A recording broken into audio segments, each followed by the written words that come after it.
नमाज पढ़नी आवश्यक है, आप शिफ्ट में पढ़िए, हम उसको रोकेंगे नहीं, लेकिन सड़क पर नहीं।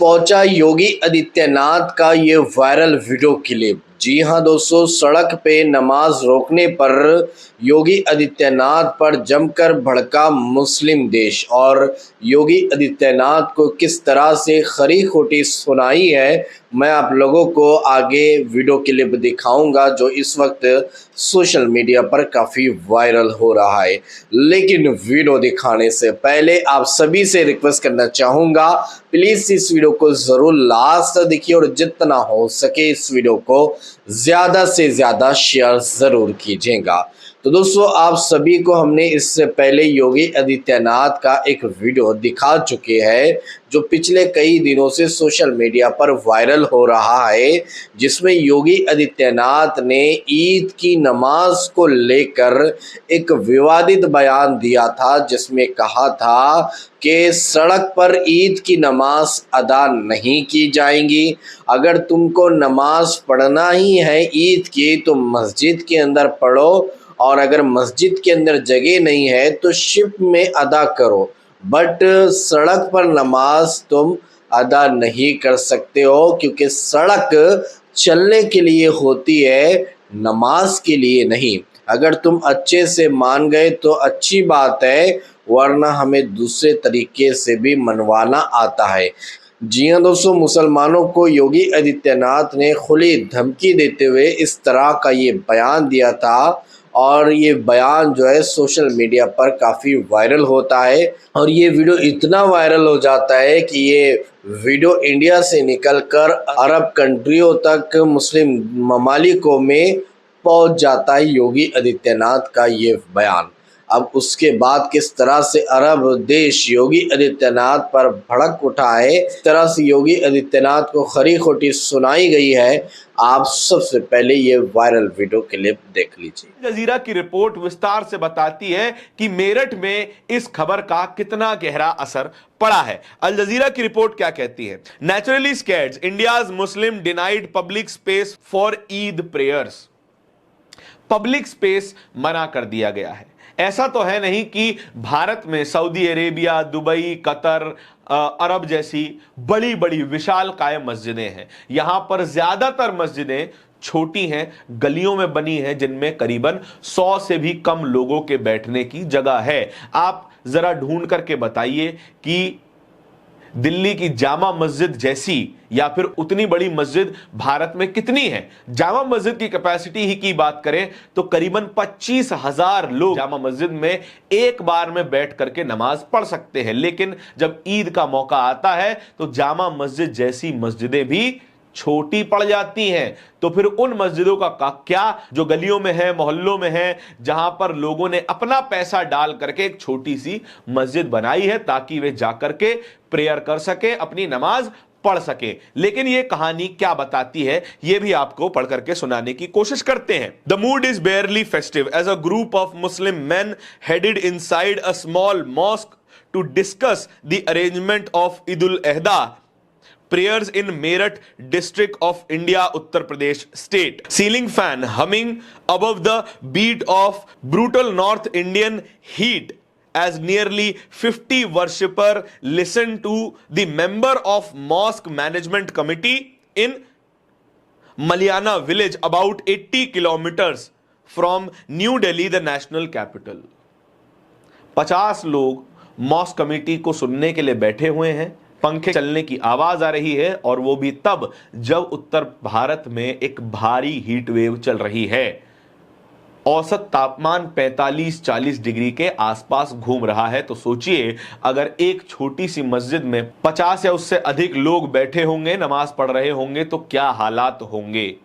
ऐसा कई रिलीजियस प्लेसेस में होता आया है। कई लोगों की जानें भी गई हैं सफोकेशन की वजह से, हीट स्ट्रोक की वजह से। खैर, इसके बारे में शायद डिस्कस नहीं किया गया होगा। आगे बताते हैं। The conversation is not about the sacrificial animal और charity but more pressing issue before them: road barricade, police permission, and where and how exactly they would offer the Eid prayer on Thursday. Please do not gather outside the mosque, instructed a member. If the mosque is filled up, wait for your next prayer shift. Avoid argument, avoid videos. Do not respond to provocation. ये mask की management committee अपने लोगों को, नमाजियों को समझाने की कोशिश कर रही है कि आप मस्जिद के बाहर भीड़ मत लगाइएगा, मस्जिद के बाहर सड़क पर नमाज मत पढ़िएगा, वीडियोस मत बनाइएगा, और आपको कोई भड़काने की कोशिश करे तो उनके भड़कावे में बिल्कुल मत आइएगा। ये लोग कोशिश कर रहे हैं कि किसी तरीके से बकरीद का मौका बिना किसी विवाद के, बिना किसी टेंशन के निकल जाए। अल जजीरा की रिपोर्ट मलियाना गांव के इतिहास के बारे में भी बात करती है। Maliana has a history. In May 1987 72 Muslim men were murdered by Hindu locals and PAC.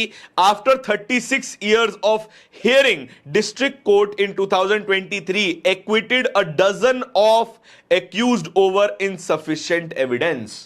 Maliana में पहले भी धार्मिक हिंसा हो चुकी है, पहले भी धार्मिक विवाद हो चुका है, जिसमें 72 मुस्लिम पुरुष मारे गए थे, और उसके 36 साल बाद 2023 दर्जनों उन एक्यूज्ड को रिहा कर दिया गया, एक्विट कर दिया गया, सबूतों के अभाव के चलते। इस तरीके का इतिहास होने के कारण वहां की मस्जिद कमेटी शांति बनाए रखने की अपील कर रही है। इसके अलावा last week, the Vishwa Hindu Parishad (VHP), a prominent far-right Hindu group aligned with the BJP, demanded a complete nationwide ban on namaz on road, calling the practice a show of strength by the community. विश्व हिंदू परिषद यह कह रहा है कि देश भर में ban लगना चाहिए सड़क पर नमाज पढ़ने पर, क्योंकि इससे मुस्लिम कम्युनिटी अपनी ताकत दिखाने की कोशिश करती है। भाई साहब, ये कैसे हो सकता है कि अगर कोई अपने ईश्वर से इबादत कर रहा है, प्रार्थना कर रहा है, तो अपनी ताकत दिखाना चाहता है? क्या इस बात को भी उसी तरीके से समझा जाए कि जब रामनवमी के मौके पर शोभा यात्राएं निकाली जाती हैं तो क्या वो हिंदू समाज अपनी ताकत दिखाने की कोशिश करता है?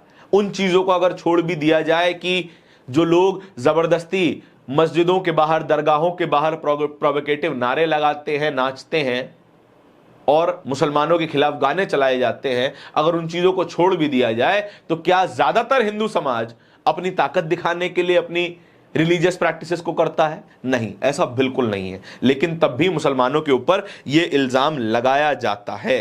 But Muslims argue that crackdown on public prayers ignored a partial reality. Many mosques and designated for Eid prayers called Eidgah cannot accommodate all the worshippers during a mass congregation on Friday of Eid.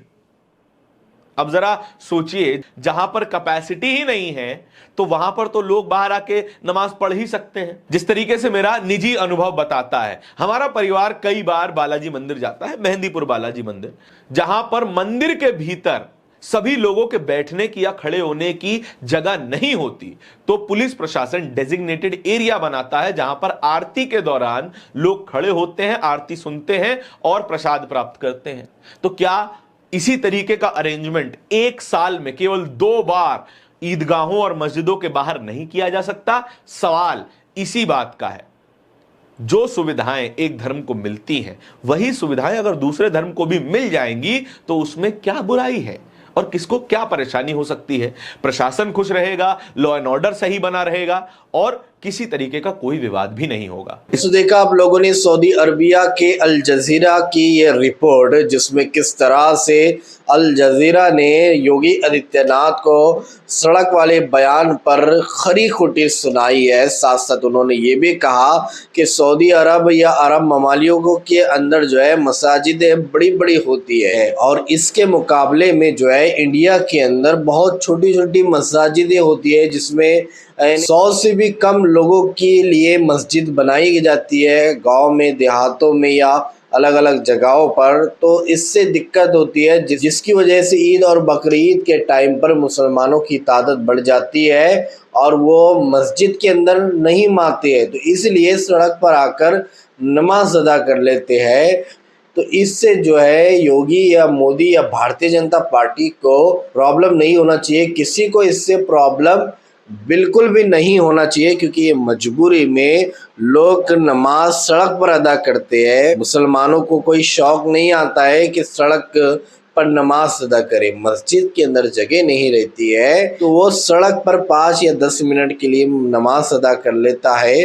तो इन लोगों को इससे ही दिक्कत होने लगती है, इससे ही problem होने लगती है, जबकि यही लोग जो है सड़क पर अपने त्यौहार मनाते हैं। हर त्यौहार आप देखते होंगे कि सड़क पर मनाई जाती है, जैसे दीपावली सड़क पर मनाई जाती है, होली सड़क पर मनाई जाती है, कावड़ यात्रा सड़क पर मनाई जाती है, शोभा यात्रा सड़क पर मनाई जाती है, और भी बहुत सारे जो है त्यौहार सड़क पर मनाए जाते हैं। लेकिन आज तक भी किसी मुसलमान ने ये नहीं कहा कि हमें जो है इन लोगों से प्रॉब्लम है, इनके त्यौहार से प्रॉब्लम नहीं। मुसलमान चाहते ही नहीं है कि किसी त्यौहार में जो है इंटरफेयर किया जाए, उनको त्यौहार मनाने से रोका जाए, कि ये देश गंगा जमनी तहजीब कहलाने वाला मुल्क है। यहाँ पर हर धर्म के मानने वाले लोग पाए जाते हैं, हिंदू मुस्लिम सिख ईसाई यानी हर धर्म के मानने वाले लोग पाए जाते हैं। हमारा कानून, हमारा संविधान हमें इजाज़त देता है कि आप अपने अपने हिसाब से जो है अपने त्यौहार मना सकते हैं, लेकिन इन लोगों को जो है मुसलमानों से